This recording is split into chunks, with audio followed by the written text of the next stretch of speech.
Welcome to another Outdoor Intrigue adventure. Boys and girls, we are here in the midge-infested wilds of the Scottish Highlands. We're in a very beautiful area on the Ardnamurchan Peninsula. Unfortunately, because there's no wind at the moment and it's pretty overcast, the midges are swarming, so that's why I'm dressed like this, and Meg's behind the camera is equally covered up. It's pretty pretty full on right now. We've driven up from Brighton, so just done sort of 12.5 hours through, and we're getting knackered at this stage, so we're going to head out into the forest here. This is the Glen Hurich area.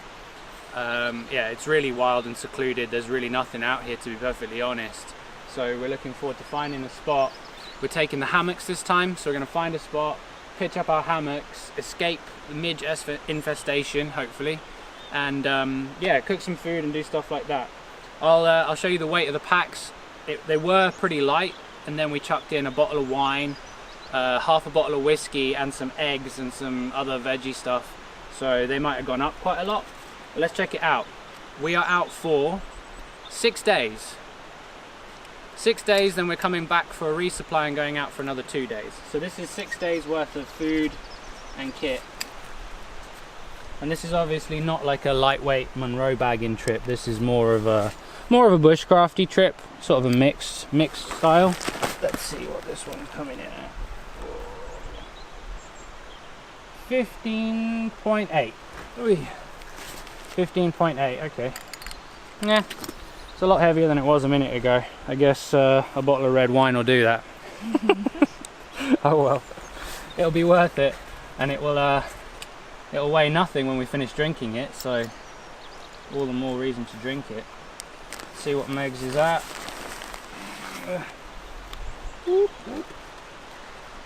15.2. Okay. So the heaviest weight that you've ever carried. Yep. Which is full on. And there's 6 eggs. We've gone a bit luxury on this one because we know that we're going to be out here for quite a while, and we're not doing, we'll pick that up in a minute, and we're not doing loads and loads of mileage or loads and loads of summits. We're really just going out to chill and take time and enjoy our surroundings, and yeah, just be away from the world, to be honest. We wanted to have a little bit more luxury, so the base weight's really good. Both of our base weights were light.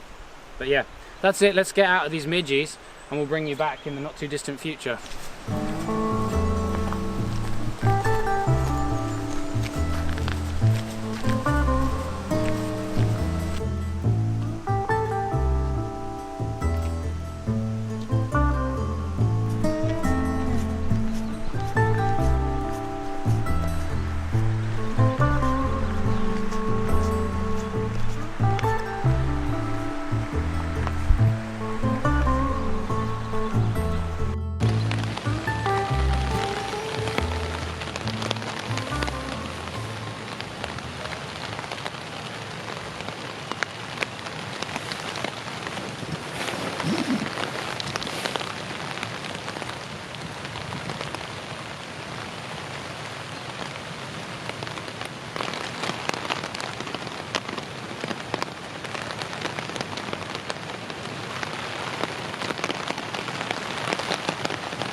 Bag under your top. I believe so.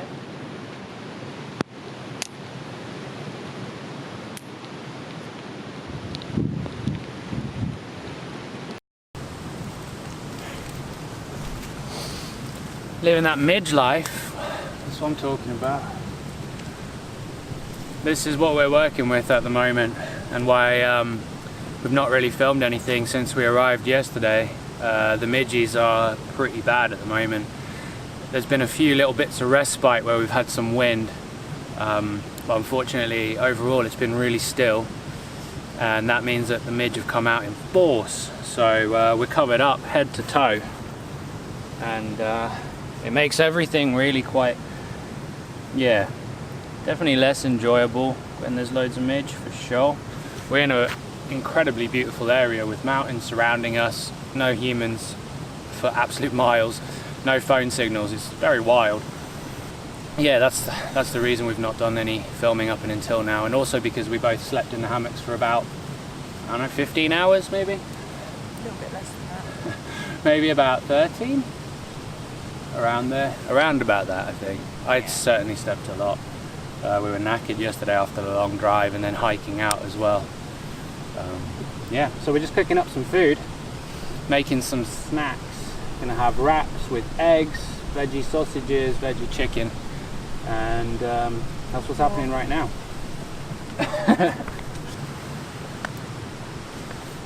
Smoke all those midges out. And ourselves. That's the other thing, the weather's been insane, as it always is. This area is so close to the northern Atlantic, and you just get all of the weather blowing in. So we've had torrential rain, high wind in the night. Today we've had sunshine still, and overcast, rain showers, covering all the bases really. Good news is midges don't like bright sunshine. So, suck it, midges. Eat my sunshine. Brush my teeth in the hammock. Did you brush your teeth in the hammock? Well played. I have not brushed my teeth in a hammock before, but it's on my to-do list. One quite cool thing about the Ardnamurchan Peninsula, and especially this area, is that because there aren't any Munros, these mountains are big but they're not Munros, they're just not popular with people. And also this whole area is just not really touristy, just people don't come out here, so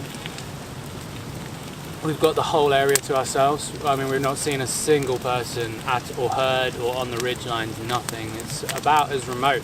If you like I do and like Megs does, the feeling of being in wilderness and being out and away from the world, then this is the best the UK has to offer. And to be honest, it's probably the best that you get in Europe in general. In the Scottish Highlands is immense. It's so easy to forget you're in the UK.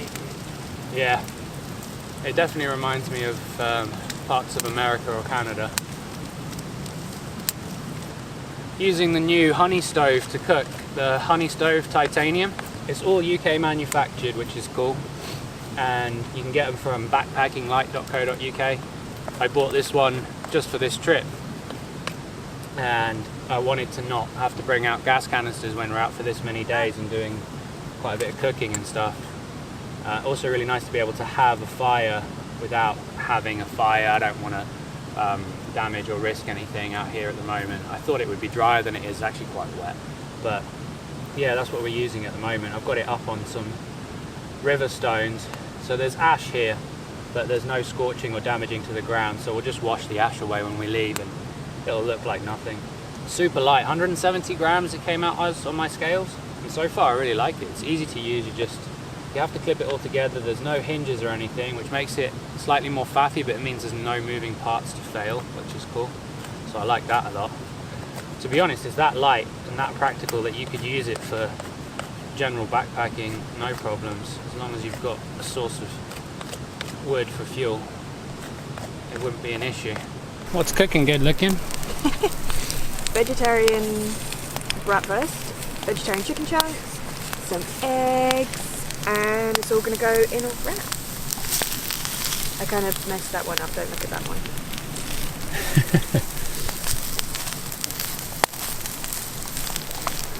It's almost done.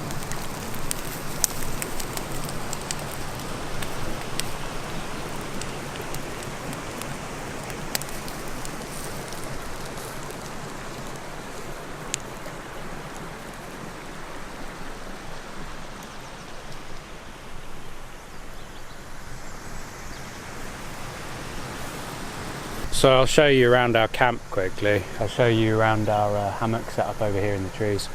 Give you a little look at where we slept last night.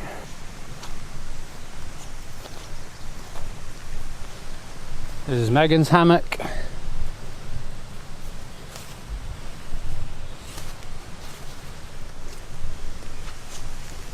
And this one's my hammock.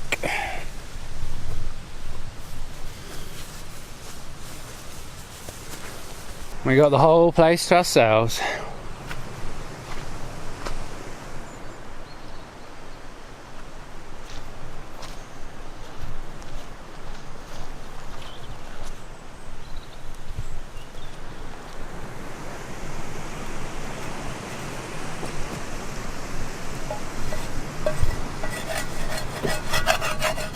Gourmet outdoors.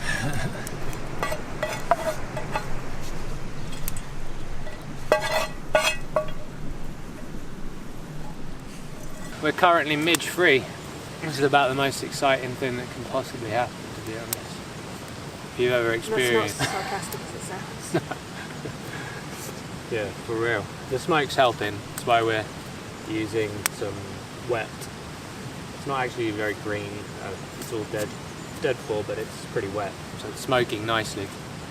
But if you've ever been out in Scotland and had the biting midge descend, then you know. I mean, I've been nailed on the back of my hands where they got me just between where my gloves and my shirt were. I don't know if that's coming into focus, but we got to that river and it was actually pretty fast flowing yesterday, and we looked for a little fording point, but without having gaiters on it was just a little bit too deep.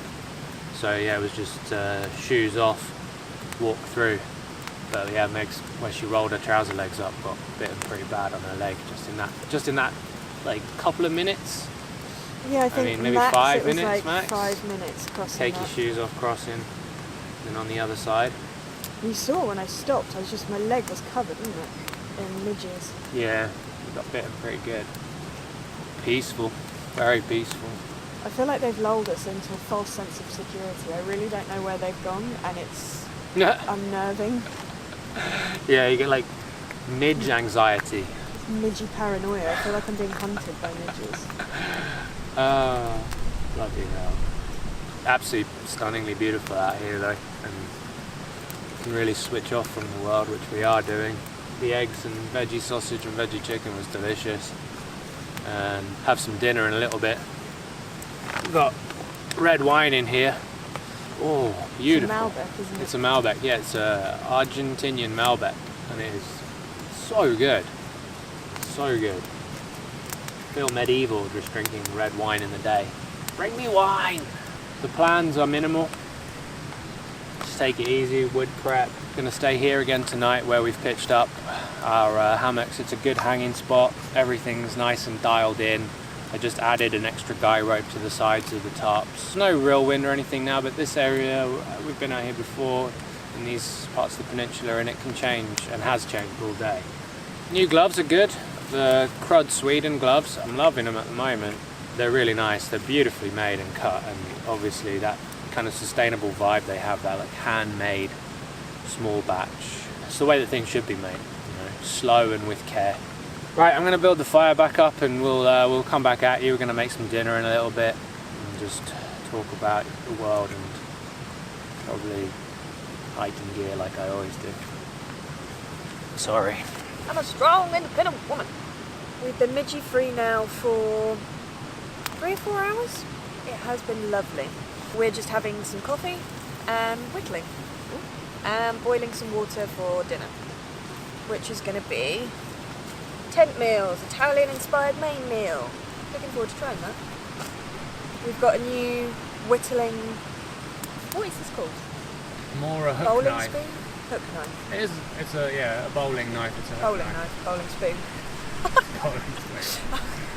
And yeah, it's working really well. Whittling community, please tell me how you're actually supposed to use this. I'm probably using it completely wrong, but I'm just sort of going for it really. That's kind of how you use it, yeah. Yeah. That's it. It's double-sided, so you can do it both ways. It took me 2 days plus a lot of hot embers to get to this stage, and it's taken us about 20 minutes to get to this point with this new Captain Hook object. Yeah, I'm a fan of this. Oh, that's good coffee. Ooh, yeah, boy. We've only had 2 coffees today. I'm upset with myself for this. My shoes need some time to dry off. Yeah. wet. The The ground's she's real really wet. ashy Real wet. and muddy. Yeah, it's real dirty.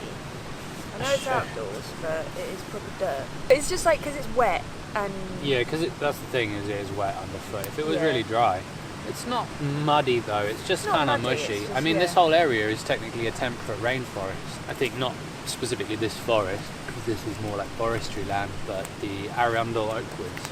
And I mean, the climate of this area is it's a temperate rainforest, like Vancouver Island in Canada. it has a very much Vancouver Crazy. Island feel, doesn't it? Yeah, yeah, Like you could imagine being dropped here on a loan.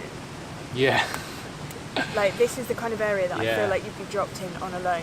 We've not I seen often thought anyone. this should do an alone, but I guess maybe it's around the resources, because there's just not that many places that necessarily have the resources.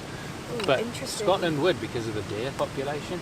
If they allowed you, like an estate allowed you to hunt the deer. Yeah. If I you mean, haven't like, watched Alone, it's a History Channel program. Multiple people get left out alone in various different locations. Well, they're all in one location, but they've had different series in different locations. Vancouver Island, Patagonia, Mongolia.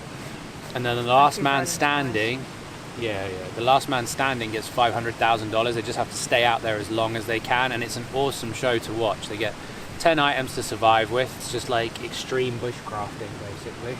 Benny's, Really cool. What 10 items would you take? You know, like most of the things are pretty predefined. It's like tarps, then generally everyone takes like 2 tarps, and then you got like your sleeping bag. There's some items they don't count. I can't remember, I have looked it up before, but there's some they don't count. There's some things you're allowed as Count standard. clothes, like boots and Yeah. stuff. I imagine they wouldn't let, like you can't. The main difference with what people take is some people take like more like paracord or fishing line, and other people will go for something they could potentially hunt with, like a bow. Obviously you're not allowed to be like, I'll take a AK-47 or a shotgun or anything. No firearms. So some people take bows to hunt with and really are not successful with that. I don't, spoiler alert, but Yeah, no one's managed to catch big game. fishing basically is your best bet to get food out in the wild. So I'd probably go that route and tailor it around that. But yeah, I'm not sure. I'd have to think about it. I'd have to look at what the rules are and stuff. Stetson, Definitely fire take. pit, I'd definitely cafetiere. take my Stetson and a cafetiere. I mean, so far this Benchmade Bushcraft is really good too. Yeah, that would be. I'd have a Bushcraft knife, of course. I Would don't you know. take an axe? Some people go with something really big, like a kukri or something, which I can understand why. Didn't I'd be that tempted to go lady- like this kind of. Yeah. I really liked her. She was really good. I can't remember her name. I put it in a little pop-up. Doctor something or other. Yeah, she was brilliant. She had. or She's has amazing outdoors MS, woman. Yeah. And I got goosebumps. just Incredible. Thinking about it now. She was just phenomenal. So many skills. Oh, Starting to rain, so there's the rain. I'm gonna get the camera in, boys and girls. I'm gonna show you the view quickly before I get the camera in.